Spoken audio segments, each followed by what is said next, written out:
It's time to replace the transmission kit on my Transalp 700, on my Honda Transalp 700, and I'm going to show you which parts I'm going to put on the bike, which new parts, and why.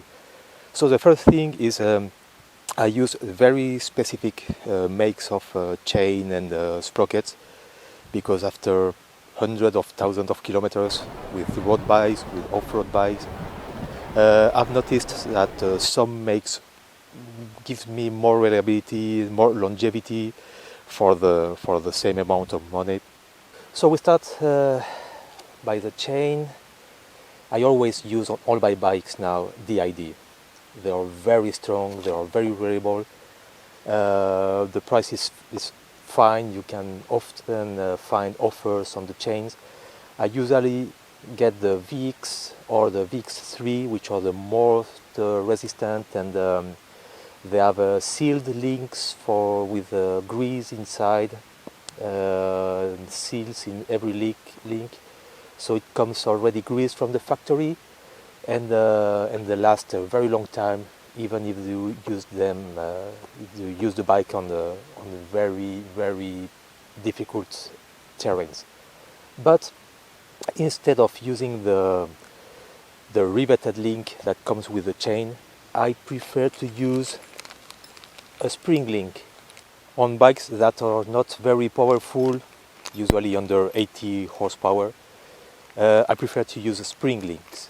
It makes the maintenance, the cleaning of the chain a lot easier. Also, if I want to replace the gear ratios by changing a sprocket, for example, it makes all the maintenance easier. If I want to take the swing arm of the bike out to grease the bearings or to replace the bearings, it's a lot easier with a spring link.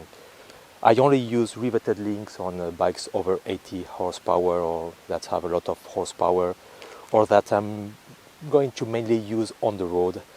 But for the bikes I have that are under that power and that sometimes I take out off-roading with them, I prefer the spring link.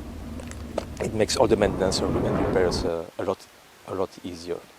I always use JT or Sunstar sprockets. They've proved to me to be the most reliable. They last a lot.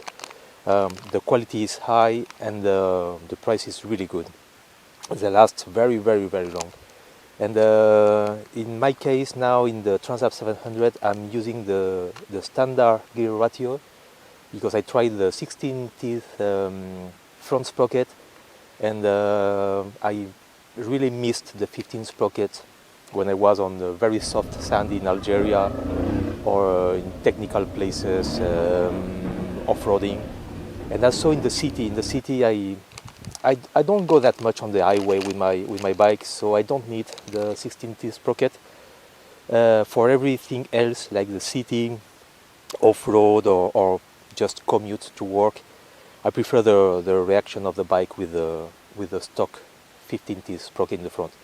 But on my Transalp 700, I'm not going to use this sprocket. I'm going to use this one. I've already talked about it on a previous video. The Transalps 650 and 700 have a big problem. In fact, the only weak point that those bikes have, and it's the counter shaft from the transmission. This is what I'm going to put on my bike today.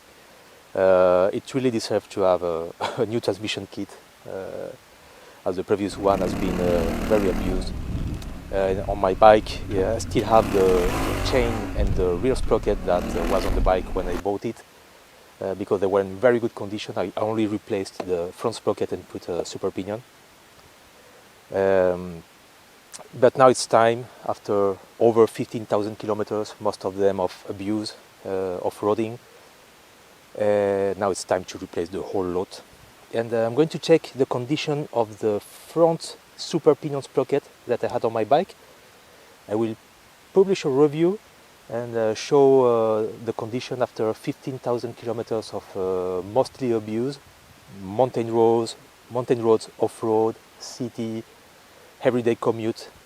I will show the condition of the front sprocket, and also, if you're interested in watching a video about how to replace the whole transmission kit on the Transalp, just let me know in the comments, and yeah, I will publish a video in a few days. Cheers!